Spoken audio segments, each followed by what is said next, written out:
Quand on observe la Terre, on s'aperçoit que Martigny est bel et bien au centre du monde. Et au centre de Martigny, il y a une église, mais il y a surtout un homme. Ingénieur, promoteur, bâtisseur et mécène, il a laissé sa trace un peu partout dans la ville.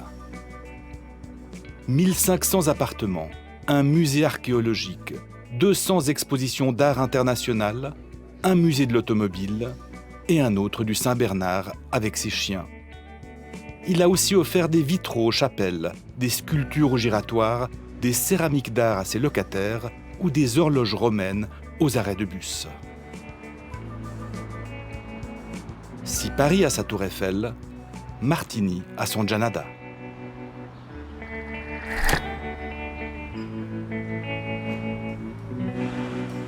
8h du matin et premier rendez-vous de la journée entre amis. Le rituel est quotidien et ça fait 40 ans que ça dure.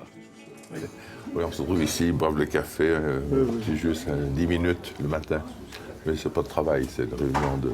On profite pour régler certains problèmes. Parce que c'est mon menuisier, alors... Ouais. Et ça fait 40 ans que vous vous retrouvez là tous les matins? À peu près, celui oui. Mais t'as 40 ans, toi? T'as quel âge? 97. 97 ans. 97 ans, allez, on se lève. Je viens, tranquille. On arrive à faire les appartements. C'est mon menuisier. Autour de la table, pas de place pour le mot retraite. J'ai du travail à faire, j'ai encore des obligations, des responsabilités, je pense que c'est ça, des responsabilités, tas de gens, tas de choses qui en dépendent, les chantiers, la fondation, et puis j'ai pas envie, ça. J'aime ça, un vicieux. Un passionné surtout, bientôt 80 ans et il ne lâche rien, il s'occupe de tout. La méthode est rodée, pas besoin d'ordinateur, d'email ou de smartphone. Si tu as des trucs visés pour la fondation, tu me donnes tout de suite, s'il te plaît. Son secret, un esprit clair et un personnel qui supporte l'autorité. Il faut être au bon caractère, il ne faut pas être susceptible. La susceptibilité, c'est terrible. Le temps qu'on peut passer à régler des problèmes de susceptibilité. Alors ça, pour moi, ça n'existe pas. Je m'assieds dessus. La mienne et celle des autres. Pas de temps à perdre, la journée est courte et les chantiers avancent. 2 fois par jour, il se déplace en personne pour tout vérifier. Vous faites après le lissage là derrière? Oui, on fait, oui. Pour qu'on puisse poser les cadres? Oui, hein? Oui, ça on fait, oui. Ça va. Vous avez commencé les salles de bain? Je vais faire un coup, madame. Oui, viens seulement. Ben oui, dans quel état est le chantier? Et dans 44 jours, les locataires entrent. Et quand ils entrent, l'immeuble est terminé, poussé, il n'y a pas une vis qui manque. Et ces contrôles, vous pouvez pas, il n'y a pas moyen de les déléguer? Oui, monsieur Gallet, j'arrivais. Non, d'abord j'ai du plaisir à le faire. Et puis je contrôle tout, c'est une manie, c'est pas maintenant que je vais changer. Les armoires, les portes, tout. Oui, tout à l'heure, il va m'entendre.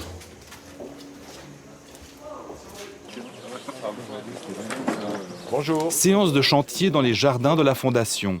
Quand le patron arrive, la tension est palpable. Chacun sait qu'il aura droit à son commentaire. Pour certains, c'est le soulagement. Chaque année, il y a un truc. Bien. Quelque chose de nouveau. Oui. Très bien. Aujourd'hui, c'est l'ami menuisier qui trinque.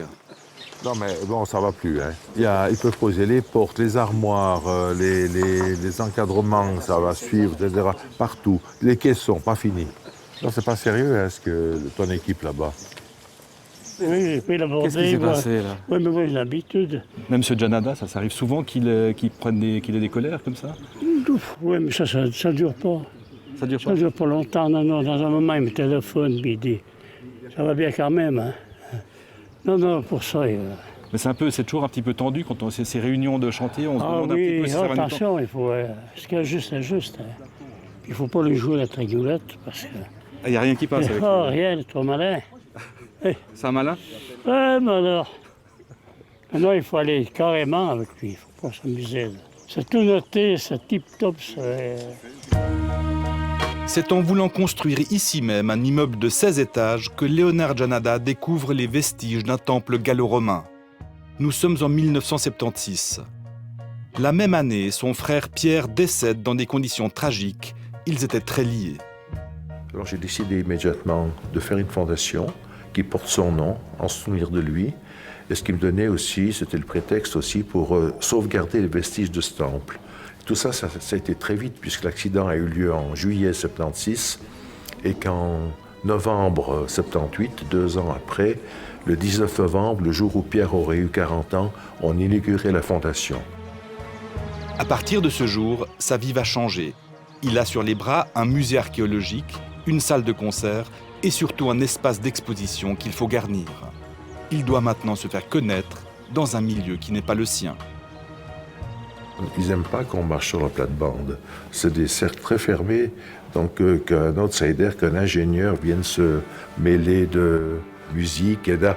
La musique, c'est différent. Un concert, il suffit de payer un cachet, presque, je schématise, et vous avez un concert. En payant le cachet, Pavarotti vient vous la siffler au pied du lit. Une exposition, pas du tout. Le prêteur ne se fait pas payer, il doit se dessaisir de son tableau. Bon, on paye l'assurance, on paye le transport, c'est en ordre. Mais il faut la confiance du prêteur. Il faut qu'il accepte de se séparer de son tableau. Et ils lui ont fait confiance. En 40 ans, plus de 9 millions de visiteurs sont venus admirer les œuvres des plus grands artistes de la planète. Certaines, comme ce Renoir, n'avaient jamais été exposées. On essaie de croiser les deux. Essaie de croiser. Attendez, regardons bien. Attendez, avant de voir. Comme à son habitude, Leonard Janada s'implique dans chaque étape jusqu'à la promotion. Le paradis, les saints, les icônes, what else? Et maintenant, les couchers de soleil de Valeton. Au nom du président de la République française, nous vous faisons chevalier de l'Ordre national du mérite. Succès pour la Fondation, succès aussi pour l'homme qui collectionne les distinctions. C'est des médailles qu'il faut mériter. Ça ne s'achète pas dans un cornet surprise.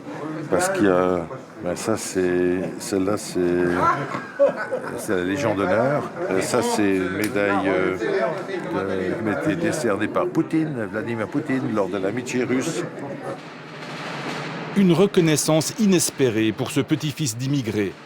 Son grand-père habitait de l'autre côté des Alpes, dans ce petit village piémontais. Pour fuir la misère, il quitte la maison à la recherche d'un monde meilleur. Tout seul, âgé de 13 ans, il franchit le col du Simplon, à pied. C'était en 1889. Leonard Janada est né à Martigny en 1935. Lyon, ascendant Lyon, il se voit plus tard ingénieur, géologue, dentiste ou curé. Il fait ses classes au collège de l'abbaye de Saint-Maurice. L'élève est brillant. Un jour d'été 1947, le chanoine Aliman écrit à ses parents pour leur annoncer que leur fils est premier de classe. Sa place est dans les premières loges et sur les sommets. Il peut et doit faire de sa vie quelque chose de grand et de beau.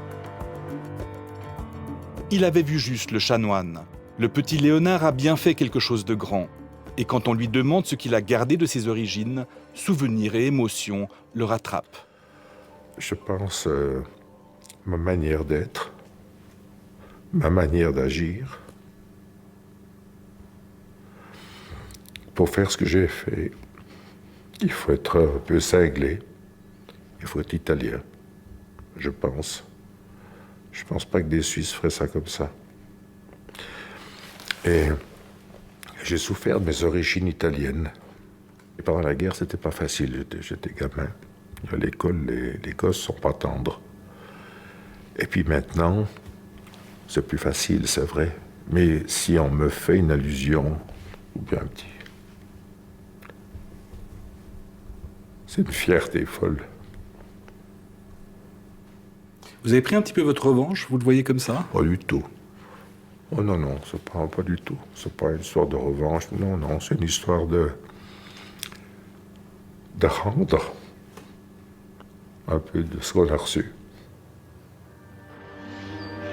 De retour dans le Piémont, à quelques kilomètres du hameau familial.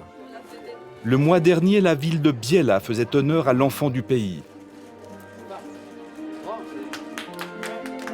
La star est de retour et pour l'occasion, ses cousins et cousines ont fait le déplacement.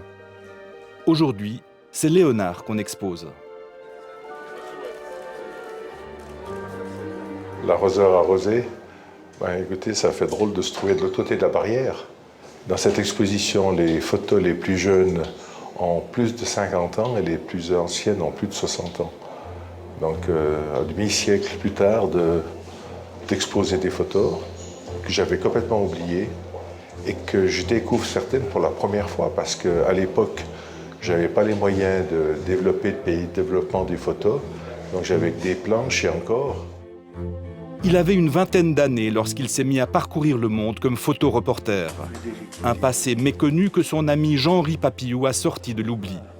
Historien et fondateur de la médiathèque Vallet-Martigny, il est chargé de réaliser une exposition sur la vie et l'œuvre du mécène.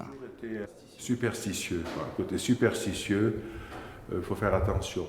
Et puis, c'est assez compliqué parce que la vie est tellement riche, les facettes sont tellement nombreuses que c'est comment arriver à condenser tout ça en 3 étages dans le vieil arsenal. À l'aube de ses 80 ans, Léonard Giannadas pourrait se sentir comblé. Mais depuis le décès de son épouse Annette, il y a un vide. Le lion est triste. En 2010, ils inauguraient encore ensemble une fondation à but social qui porte leur nom. Une année plus tard, Annette décède. Elle repose aujourd'hui quelque part dans les jardins de la fondation, un lieu que Léonard affectionne par-dessus tout. c'est ce que j'ai fait de mieux. C'est de toute la fondation, ce qui me touche le plus. C'est, à mon avis, ce que je laisse de plus beau. Quand vous regardez en arrière, vous avez des regrets ?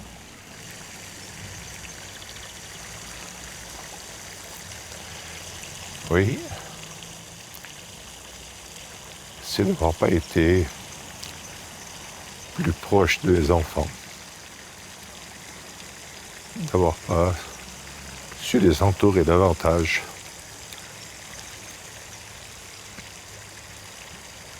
Le temps est passé.